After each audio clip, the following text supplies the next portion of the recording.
అందరికీ శుభోదయం. ఈరోజు మనం యోగములలో భక్తి యోగాన్ని గురించి చర్చిద్దాం. ఎన్నో రకాల యోగాలు మన హిందూ మతంలో ఉన్నాయి. జ్ఞానయోగం, రాజయోగం, కర్మయోగం, భక్తి యోగం అని. ఈరోజు ముందుగా మనం భక్తి యోగాన్ని గురించి చర్చిద్దాం. భక్తి యోగమును గురించి భగవద్గీతలో చక్కగా వివరించదగింది. భక్తి యోగము పరమాత్ముని సగుణ నిర్గుణ రూపములలో దేనిని ఆరాధించవలెనని అర్జునుడు ప్రశ్నించిన. రెండును భగవానుని చేరు మార్గములే అయినను సగుణ సాకార ఉపాసనయే భక్తులకు అనువైన మార్గమని శ్రీకృష్ణుడు సెలవిచ్చాడు. ఆపై భగవంతుడు జ్ఞాని అయిన తన భక్తుల లక్షణములను వివరించెను. భగవంతుని ఎడల అత్యంత ప్రేమ కలిగి ఉండడం భక్తి అనబడుతుంది. ఉత్తమ భక్తుడు ఇంద్రియ నిగ్రహము, సమభావము, సర్వభూత హితాభిలాష కలిగి ఉండాలి. ఏ ప్రాణిని ద్వేషింపక అన్ని జీవుల పట్ల మైత్రి, కరుణ కలిగి ఉండవలెను. అహంకార మమకారాలను విడిచిపెట్టవలెను. ఓర్పు, సంతుష్టి, నిశ్చల చిత్తము కలిగి ఉండవలెను. శుచి, శ్రద్ధ, కార్యదక్షత కలిగి ఉండాలి. మనోబుద్ధులను పూర్తిగా భగవంతునికి అర్పించాలి. ఇది భక్తి యోగము. నారదుడు భక్తి సూత్రాలను వివరించాడు. నారద భక్తి సూత్రాలు అంటారు వాటిని. 9 రకాల భక్తిని నారద మహర్షి భక్తి సూత్రాలలో వివరించారు. వీటినే నవవిధ భక్తులు అని కూడా పిలుస్తారు. అందులో మొదటిది శ్రవణము, రెండవది గానము, మూడవది స్మరణము, నాలుగవది పాదసేవనము, ఐదవది అర్చనము, ఆరవది వందనము, ఏడవది దాస్యము, ఎనిమిదవది సఖ్యము, తొమ్మిదవది ఆత్మనివేదనము. వీటిని మనము నవవిధ భక్తులు అని అంటాము.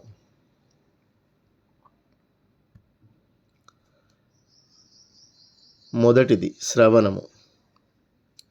భగవంతుని లీలలు, కథలు మరియు నామాలను శ్రద్ధగా వినడం. అనగా భగవంతుని లీలలు, శివుని లీల కావచ్చు, బ్రహ్మలీలలు కావచ్చు, నారాయణుని లీలలు కావచ్చు, సృష్టి స్థితి లయకారకులైన బ్రహ్మ విష్ణు మహేశ్వరులు లేదా ముక్కోటి దేవతల యొక్క లీలలు, వారి కథలు మరియు వారి నామాలను శ్రద్ధగా వినడం, లలితా సహస్రనామ వినడం, నారాయణుని వారి కథను పారాయణ చేయడం, శివనామ స్మరణ, ఇవన్నీ కూడా శ్రవణం అనే భక్తి యోగము కిందకు వస్తాయి. రెండవది కీర్తనము. అనగా భగవంతుని గుణగణాలను, నామాలను పాడుతూ కీర్తించడం.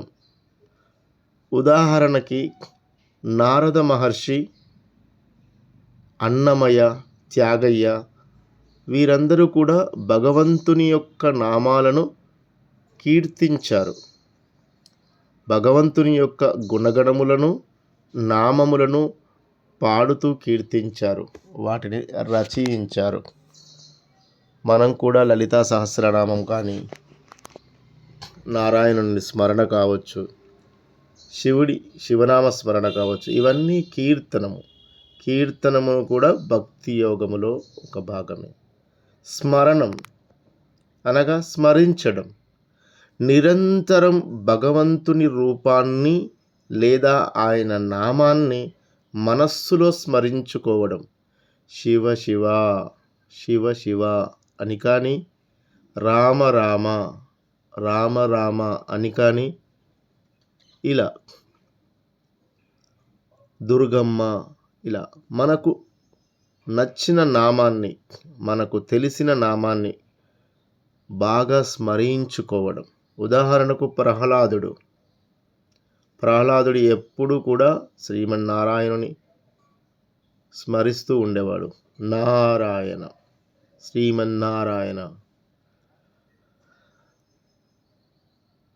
4వది పాదసేవనము, అనగా భగవంతుని పాదాలను సేవించడం లేదా భగవంతుని గురించి భక్తులకు తెలియజేసే గురువుల పాదాలను కూడా సేవించుకోవడం. ఇదంతా పాదసేవనం క్రింద వస్తుంది. అలా భగవంతుని పాదాలను సేవించడం, ఆయన పాదపద్మాలపై ధ్యానం ఉంచడం. భగవంతుని యొక్క పాదపద్మాలపై ధ్యానాన్ని ఉంచి ధ్యానిస్తూ ఉండడం. ఉదాహరణకు లక్ష్మీదేవిని, భరతుడును ఇలా పాదసేవనం చేయడం కూడా భక్తి యోగములో ఒక పద్ధతి. 5వది అర్చనము, భగవంతుని విగ్రహాన్ని లేదా రూపాన్ని ధూప దీప నైవేద్యాలతో పూజించడం. ఉదాహరణకు పృథు చక్రవర్తి. ఇప్పుడు మనము గుళ్ళల్లోనూ పండుగల సమయాల్లో ఇళ్ళల్లో రోజు చేసేదంతా కూడా అర్చనమే. భగవంతుని విగ్రహాన్ని, ఆయన యొక్క రూపాన్ని ధూపం దీపం నైవేద్యాలతో పూజిస్తూ ఉంటాము. ఇదంతా అర్చనం అనే పద్ధతి భక్తి యోగములో. 6వది వందనము, భగవంతునికి నమస్కరించడం, ప్రార్థించడం మరియు ఆయనే సర్వాంతర్యామి అని గుర్తించి గౌరవించడం. ఉదాహరణకు అక్రూర మహారాజు. మనం కూడా గుళ్ళల్లో కావచ్చు, మన ఇళ్ళల్లో కావచ్చు, అర్చించిన పిదప, కీర్తించిన పిదప, స్మరించిన పిదప భగవంతునికి వందనం చేస్తాం, నమస్కరిస్తాం. 7వది దాస్యం, భగవంతుని సేవకునిగా భావించి ఆయనకు పరిపూర్ణ సేవ చేయడం. ఉదాహరణకు హనుమంతుడు, గరుత్మంతుడు లాగా భగవంతునికి అర్పించుకొని ఆయనకు పూర్తి సేవను చేయడం. 8వది సఖ్యం, భగవంతుని ఆత్మీయ మిత్రునిగా భావించి ఆత్మీయతను పెంచుకోవడం. ఉదాహరణకు అర్జునుడు శ్రీకృష్ణుడిని తన ఒక సఖుడుగా, ఒక ఆత్మీయ మిత్రునిగా భావించి అర్జునుడు శ్రీకృష్ణునిపై అభిమానాన్ని, ప్రేమను పెంచుకున్నారు. ఇది సఖ్యము.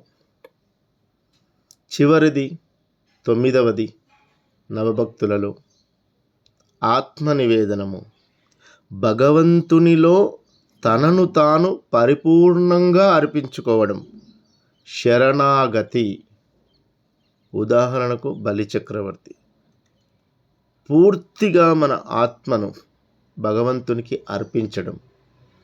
ధ్యానంలో కేవలం భగవానుని మాత్రమే స్మరిస్తూ మన ఆత్మ నివేదనం చేసుకోవడం. 9వదైన భక్తి ఆత్మనివేదనం. ఇలా భక్తి యోగములో నారద మహర్షి నవభక్తులను వివరించారు. మరి ఒకసారి, మొదటిది శ్రవణము, 2వది కీర్తనము, 3వది స్మరణము, 4వది పాదసేవనము, 5వది అర్చనము, 6వది వందనము, 7వది దాస్యము, 8వది సఖ్యము, 9వది ఆత్మనివేదనము.